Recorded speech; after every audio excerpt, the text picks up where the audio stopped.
Halo, assalamualaikum teman-teman semuanya. Selamat pagi, selamat siang, selamat malam, dimanapun kalian berada. Sehat-sehat semua ya. Oke teman-teman semuanya, di video kali ini aku akan ngebuat plot alur cerita lengkap film Morbius 2022. Jadi bagi kalian yang belum nonton, mungkin gak sempat nonton, bisa banget untuk nonton video ini. Disclaimer dan warning di awal ya, bahwa ini akan spoiler alert banget. So bagi kalian yang gak suka videonya, stop watching. Oke, gak usah banyak-banyak, kita langsung aja mulai ceritanya. Scene awal dibuka dengan helikopter yang datang ke sebuah pulau daerah Costa Rica, di mana di dalam helikopter ada Dr. Michael Morbius dan beberapa petugas. Setelah mendarat, mereka pun turun dan memasang seperti alat perangkap untuk kelelawar.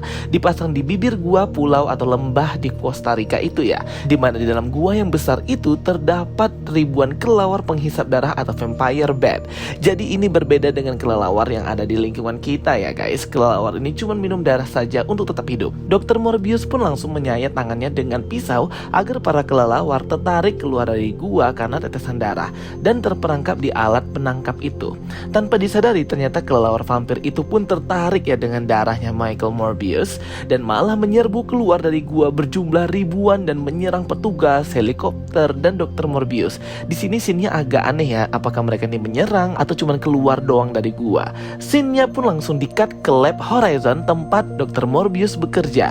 Jadi nggak diceritakan bagaimana mereka semua bisa selamat dan bisa keluar dari pulau kelelawar vampire itu ya naik helikopter. Jadi nggak dijelasin, agak aneh sih. Kembali ke Lab Horizon, Dr. Morbius pun diceritakan ya sedikit background masa lalunya yang seorang ilmuwan jenius yang menolak penghargaan Nobel Perdamaian.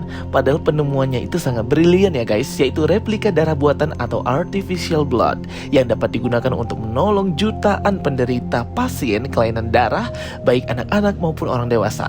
Intinya Dr. Morbius itu baik dan memang mendedikasikan hidupnya untuk dapat membantu orang-orang dan menemukan obat penyembuh penyakit kelainan darah ini. Karena ia juga sebagai penderita penyakit ini, membuat Dr. Michael Morbius ini kekurangan darah, kurus kering, pucat, dan tak bisa berjalan kalau nggak dibantu dengan tongkat berjalan. Dan tentu saja penyakit ini membuat ia tidak bisa hidup lama. Di lab bersama dengan love interest atau pacarnya, Dr. Morbius, yaitu Dr. Martina Bancroft, mereka bekerja sama merawat dan membantu setiap pasien anak-anak yang mengidap penyakit kelainan darah yang sama seperti Dr. Morbius, membuatnya bisa dekat dengan pasien karena merasakan penderitaan yang sama. Flashback pun terjadi ketika dulu Morbius masih di panti asuhan tempat perawatan penyakit kelainan darahnya di daerah Yunani atau Greece. Di sini ia pertama kali bertemu dengan Dr. Nicholas dan teman masa kecilnya si Milo itu ya, yang menderita penyakit yang sama sepertinya dan berjalan menggunakan tongkat sudah dari kecil. Akhirnya mereka pun bersahabat. Suatu ketika mereka sedang ngobrol waktu masih kecil, si Morbius sama Milo, ternyata alat pemompa darahnya si Milo ini itu nggak berfungsi ya guys, membuat dia langsung pingsan. Nah di situ Morbius itu agak panik ya, apa yang harus dia lakukan. Kemudian Dr. Morbius dengan pintarnya langsung membuka alat pemompa darah itu dan menggunakan besi yang ada dalam pena untuk membuatnya hidup kembali atau mengganti baterainya ya. Dan itu menyelamatkan hidupnya Milo. Mesin pemompa darahnya pun aktif kembali, membuat Milo kebangun dan dia akhirnya sadar ya. Di situ si Morbius sudah sangat senang sekali ya. Dipikirnya si Milo ini akan mati. Kemudian dia pun dipanggil oleh Dr. Nichols yang sangat tidak percaya dengan kemampuan dan kepintarannya si Morbius ini dalam mengambil tindakan yang cepat. Dan itu membuat dia tahu bahwa anak ini punya gifted atau bakat ya. Intinya dia pinter lah. Jadi si Dr. Nichols ini mendorong si Morbius ini untuk bisa mendapatkan beasiswa agar disekolahkan menjadi seorang ilmuwan yang pintar. Awalnya Morbius ini ragu ya untuk pergi karena dia tidak mau meninggalkan sahabatnya si Milo itu. Tapi Dr. Nichols pun meyakinkannya bahwa Milo akan baik-baik saja di bawah perawatannya. Dan hal itu pun membuat Morbius yakin untuk bisa mengejar mimpinya dan juga mendapatkan beasiswa itu. Pada akhirnya Morbius pun meninggalkan surat perpisahan sama si Milo ini ya. Tapi pas dia baca itu, suratnya itu terbang keluar dari jendela. Dan itu membuat Milo pun harus mengambil surat itu. Dan ternyata suratnya itu jatuh ke sekolah di depan ya, di mana banyak anak-anak nakal dan juga tukang bully.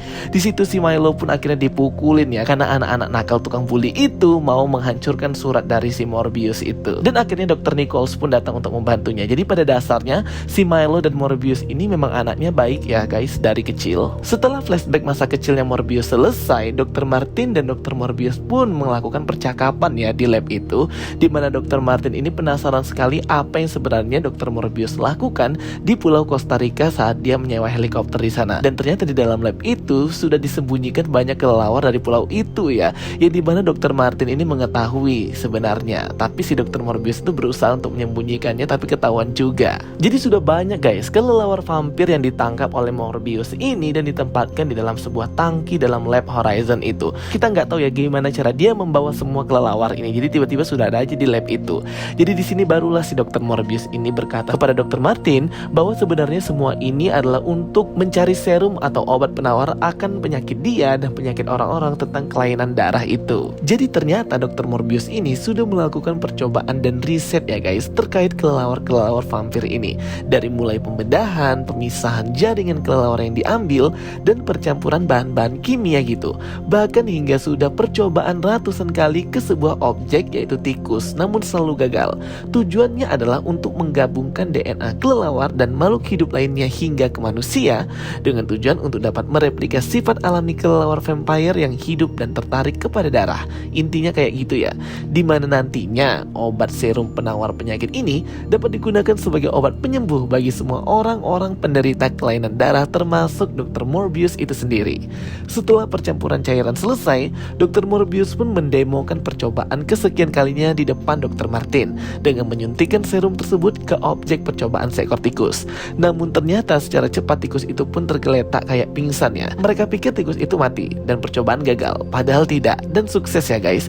Setelah mereka pergi untuk mengecek salah satu pasien anak yang kolaps, secara tiba-tiba Dr. Martin melihat tikus itu selamat dan kembali hidup, membuat Dr. Morbius sangat senang. Dr. Morbius pun langsung menghubungi sahabatnya yaitu Milo ya, karena kan memang dia ini kayak sudah jadi cita-citanya ya dari dulu ingin menjadi seorang ilmuwan agar dia dan Milo itu bisa disembuhkan dengan penemuan obat penawarnya akan penyakit mereka.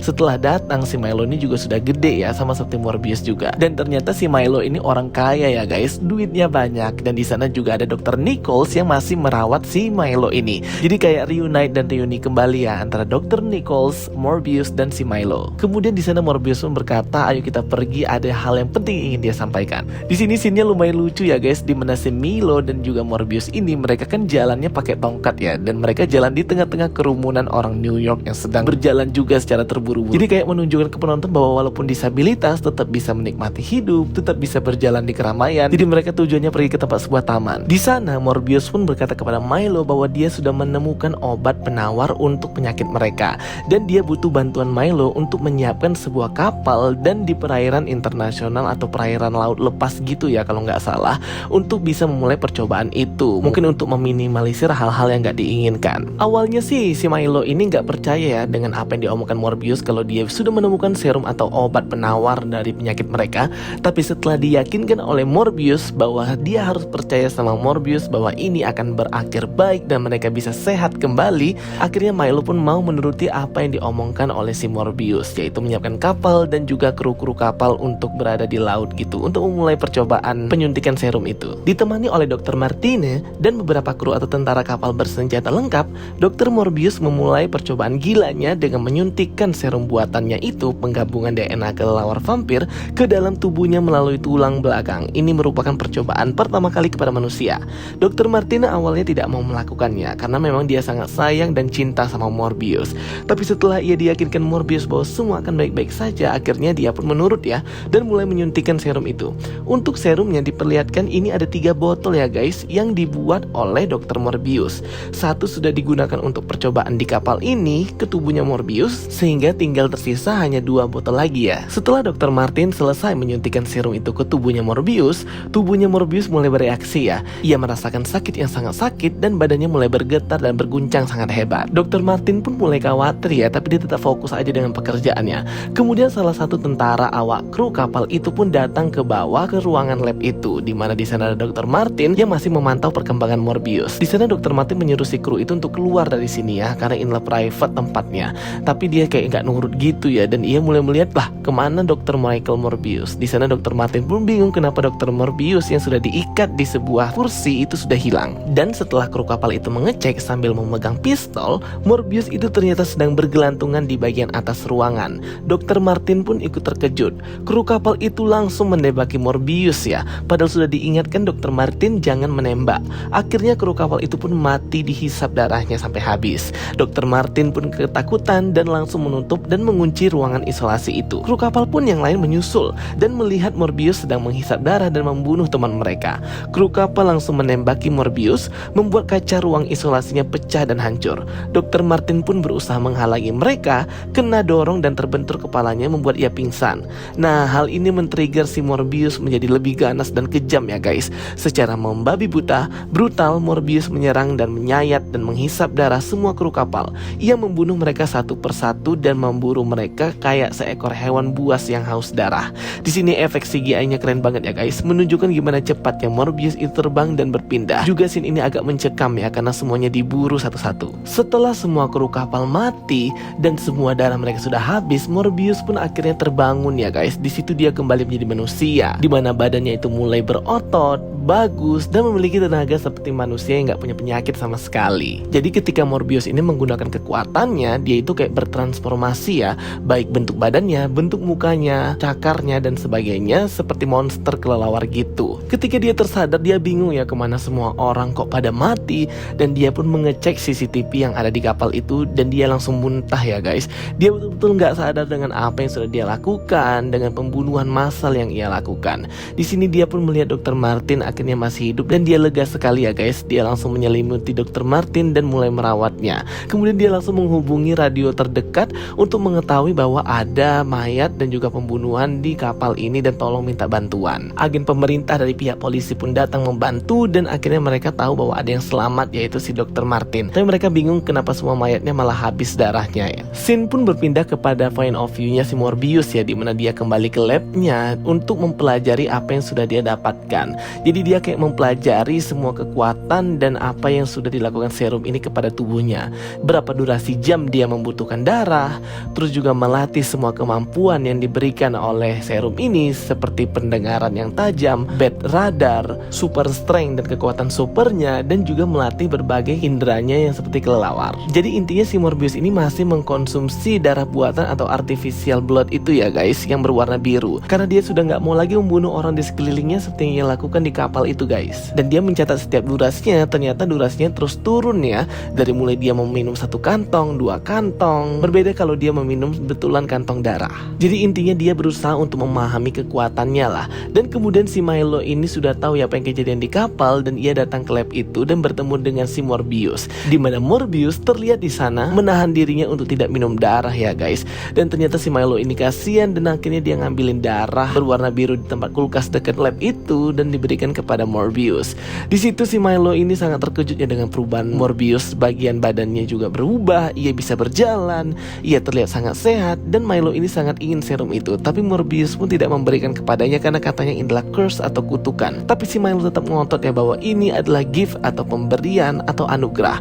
Morbius pun langsung marah dan menyuruhnya untuk pergi. Di sini Milo mulai ketakutan dan ia pun pergi ya guys. Dengan sangat kecewa ia pun meninggalkan Morbius. Kemudian terlihat scene pembunuhan ya perawat di lab Horizon itu, yang terlihat kayak vampir tangannya Morbius. Tapi kita masih belum tahu ini siapa vampir yang membunuh si perawat ini. Esoknya para orang heboh ya guys dengan penemuan mayatnya si perawat ini. Morbius pun sangat merasa bersalah ya. Ia pikir bahwa dia yang melakukannya tanpa sadar. Ia pun langsung cepat-cepat pergi dari lab Horizon itu dengan ngepacking semua darah-darah artificial bloodnya yang buatan itu yang berwarna biru. Ketika dia mau keluar pergi dari pintu utama, ia pun dihentikan oleh 2 agen polisi yang menurut aku tuh nggak jelas dan annoying banget ya. Jadi 2 agen polisi ini juga sudah mewawancarai si Dr. Martin ya setelah selesai insiden di kapal itu, bahwa dia punya satu rekannya lagi di kapal itu yang Dr. Morbius itu yang nggak ditemukan ada di mana dan nggak tahu ada di mana. Dr. Martin pun masih tetap menyembunyikan ya apa yang sebenarnya terjadi. Namun akhirnya agen ini pun tahu ada yang aneh dengan Dr. Morbius, dan ketika dia hendak keluar dengan menggunakan tongkat, di situ mereka sudah mulai curiga karena kok kayaknya si dokter ini malah kayak sehat gitu ya, nggak kayak orang sakit. Setelah dikabarkan bahwa perawat itu juga mati karena kehabisan darah, mereka pun menaruh curiga dengan Dr. Morbius ini dan berusaha untuk menangkapnya. Tapi karena si Morbius ini punya kekuatan bisa mendengar sangat hebat ya dengan bed radarnya,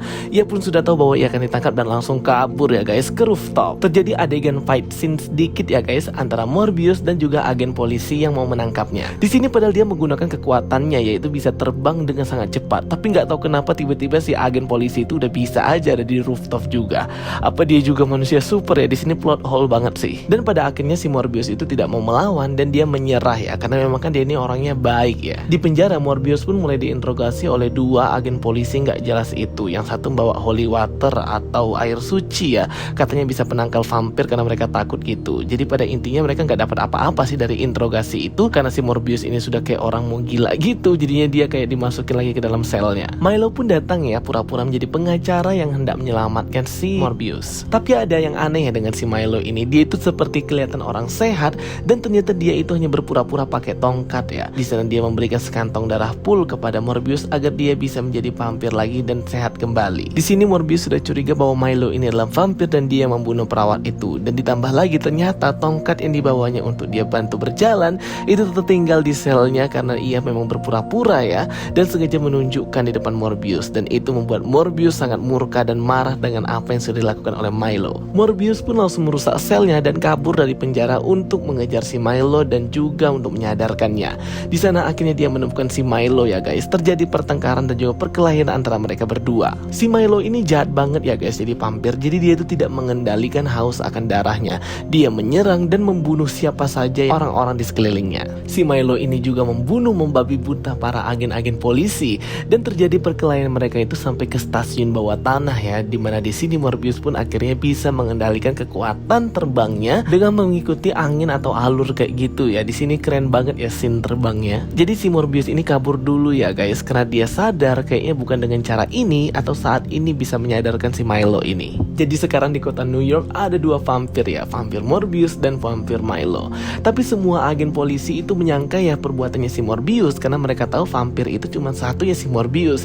Jadi padahal kan itu semua yang bunuh Milo ya. Jadi yang kena fitnah malah si Morbius. Berita di mana-mana ya guys untuk penangkapan buronan Morbius. Akhirnya Dr. Morbius pun bertemu dengan Dr. Martin ya, pacarnya itu, dan meminta bantuannya untuk mengambil semua alat-alat dan juga laptopnya, semua hal-hal yang dibutuhkan di lab Horizon itu untuk dibawa ke lab barunya yang dia temukan dari seorang pencetak uang palsu gitu ya. Di sini juga Milo dan juga agen polisi itu ngikutin dan ngintilin si Dr. Martin ya, memata-matai dia. Singkat cerita akhirnya si Milo ini mau beraksi lagi ya, membunuh orang dengan bertemu dengan seorang cewek di sebuah klub bar. Tapi ternyata si cewek itu membawa seorang pacarnya ya, dan di sana dia kayak mau terlibat perkelahian, tapi si Milo itu menahan. Setelah pacar si cewek itu keluar dari bar, si Milo itu udah nunggu ya dengan dendam, langsung menyerang dan juga membunuh mereka semua, menghisap habis darah mereka.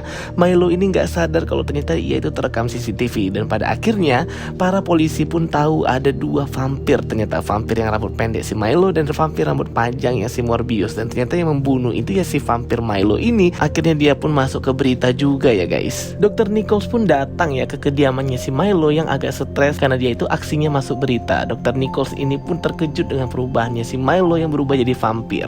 Dan Dr. Nichols ini berusaha untuk menolongnya, tapi si Milo itu karena dia sudah berubah jadi jahat dan tukang membunuh, ia pun juga membunuh Dr. Nichols. Scene pun berpindah ke Dr. Morbius dan Dr. Martin yang sudah sukses membuat serum obat penawar akan penyakit vampir mereka, yaitu si Milo dan Morbius. Segera Morbius pun pergi untuk mencari Milo untuk menghentikannya. Namun ternyata dia mendapatkan telepon dari Dr. Nichols yang ternyata masih hidup sedikit dan meminta bantuan Morbius. Morbius pun langsung datang ke rumahnya Milo dan melihat Dr. Nichols sudah sekarat dengan penuh bersimbah darah. Di sana dia berkata tolong selamatkan Milo dan tolong hentikan kegilaan ini. Pada akhirnya Dr. Nichols pun mati karena kehabisan darah, dan Morbius semakin tekad untuk bisa menghentikan Milo dengan obat penawar vampir ini. Namun bad radar Morbius pendengarannya itu mendengar si Dr. Martin pacarnya itu meminta tolong, dan ternyata di situ ada suara Milo yang sedang mengancam ingin membunuh Dr. Martin. Segera ya si Morbius ini menggunakan kekuatan bad radarnya untuk mengetahui titik lokasi mereka berdua ini ada di mana, dan ternyata Morbius pun mengetahuinya berada di rooftop. Ia langsung terbang dengan sangat cepat dan keren banget. Namun terlambat ya guys, Dr. Martin pacarnya Dr. Morbius itu sudah kehabisan darah karena bagian hati atau bagian dadanya ya gitu ya, kayak ditusuk gitu dengan kuku tajamnya si Milo itu. Dengan keadaan sekarat, dia pun berciuman dengan Morbius, tapi si Dr. Martin tuh kayak menggigit bibirnya Morbius, kemudian kayak tertetes darah ke dalam mulutnya si Dr. Martin. Disinilah ya guys awal mulanya kenapa Dr. Martin itu di akhir film ini hidup kembali dan warna matanya berubah jadi merah. Dia berubah jadi vampir karena minum darahnya Morbius. Pada akhirnya terjadi pertarungan hebat ya guys antara si Morbius dan Milo. Jadi Morbius ini berusaha untuk menyuntikkan serum obat penawar agar mengambil kekuatan vampirnya si Milo dan menyembuhkannya lagi. tapi bukannya menyembuhkan malah membuat dia mati ya guys. Jadi pertempurannya itu sangat sengit sekali ya. Namun pada akhirnya Morbius lah tetap yang hebat karena dia bisa mengendalikan semua kekuatannya dengan sangat baik. Ia bahkan bisa mengendalikan ribuan kelelawar di kota New York ini untuk menyerang si Milo. Milo pun terlihat tidak percaya ya guys dengan kekuatan dan kemampuannya si Morbius ini bisa mengendalikan ribuan kelelawar sebanyak itu untuk menyerangnya. Dan pada akhirnya kita tahu ya bahwa si Milo ini kalah, dia mati dan kekuatannya hilang. Morbius pun mengendalikan semua kelelawarnya untuk bisa kabur dari kejaran polisi yang sudah pada ngepung ya tempat itu. Jadi mereka ini bertempurnya kayak di bawah gorong-gorong gitu. Sumpah ya guys, di film ini tuh polisinya tuh kayak nggak guna sama sekali, kayak ya nggak jelas deh. Mereka datang tapi kayak sudah telat gitu loh ya. Jadi gitu, udah filmnya selesai, ceritanya selesai. Jadi kalau untuk cerita Morbius lebih kurangnya kayak gitu ya guys. Kalau misalnya ada yang miss atau terlewat, kalian bisa banget komen di kolom komentar ya, karena aku ini cuma nginget aja. Jadi memang villain atau penjahatnya itu kurang seru gitu ya guys ya. Karena ya mau gimana, sebenarnya kan Morbius ini juga villain atau penjahat. Jadi masa penjahat-penjahatnya, jadi agak kurang jelas sih Sony ini mau kemana. Nah untuk post credit scene-nya itu ada 2 di awal aja ya guys, jadi nggak ada di akhir. Untuk post credit scene pertama itu menampilkan si Vulture nyasar ke universe-nya Morbius. Jadi diperlihatkanlah scene di Spider-Man No Way Home ketika keretakan multiverse itu loh guys, yang di langit di dekat patung Liberty. Jadi memang si Vulture ini berpindah ke universe-nya Morbius itu malah pada di akhir film Spider-Man No Way Home pada keretakan multiverse yang di langit itu. Jadi waktu perpindahannya itu beda sama villain lain yang di awal-awal waktu masih pagi-pagi itu loh guys, yang di Spider-Man No Way Home. Nah untuk post credit scene yang kedua itu pertemuan Vulture dan Morbius, dimana Vulture ternyata di universe Morbius ini sudah punya armor lengkap ya, sayapnya seperti di film Spider-Man Homecoming. Ternyata kayaknya si Vulture ini kayak terdampar di universe ini ya, dan nggak bisa balik lagi karena keretakan multiverse itu sudah diperbaiki oleh sirian Doctor Strange. Aku nggak tahu kenapa bisa seperti ini ya, namanya juga Sony, namanya juga Multiverse of Madness, mungkin semuanya bisa terjadi di luar kontrol. Jadi si Vulture ini kayak bertemu dengan Morbius di padang pasir di tempat terpencil dan berkata ayo kita team up bareng untuk membalaskan dendam sama Spider-Man. Morbius pun mengiyakan. Di sini masih agak rancu dan gak jelas ya kenapa Morbius itu tahu Spider-Man atau gimana konfliknya masih nggak tahu nih Sony mau bawa kemana nih film ini. Jadi kalau masih ada pertanyaan di mana si Vulture itu dapat kostum burungnya, kostum armornya itu yang bisa buat dia terbang, itu yang mungkin dia buat sendiri karena kan dia terdampar di universe ini lama ya guys. Atau mungkin dia bisa ambil aja kostumnya Vulture yang di end credit scene film The Amazing Spider-Man tahun 2012 atau 2000 berapa itu ya, pokoknya yang lalu itu. Ya bisa aja lah ya disambung-sambungin biar nyambung aja gitu. Pokoknya kalau dari aku film ini cukup mengecewakan ya guys. Aku ratingnya 6 out of 10. Dan aku suggestion banget sama kalian untuk bisa nonton sendiri di bioskop biar kalian tahu feelingnya dan bisa menilai sendiri gimana film ini. Karena memang kalau aku pribadi kecewa dengan plotnya yang dihadirkan Sony. Terlalu maksa banget untuk connect ke Spider-Man No Way Home. Oke guys, itu dia ya penjelasan dari aku tentang plot alur cerita lengkap Morbius 2022. Kalau misalnya ada yang salah-salah ataupun terlewat, mohon koreksinya di kolom komentar ya guys. Oke, thank you for watching my videos. Don't forget to like and subscribe ya guys. Kita ketemu lagi di video-video aku berikutnya. Sampai jumpa semuanya. Bye bye. See you next time.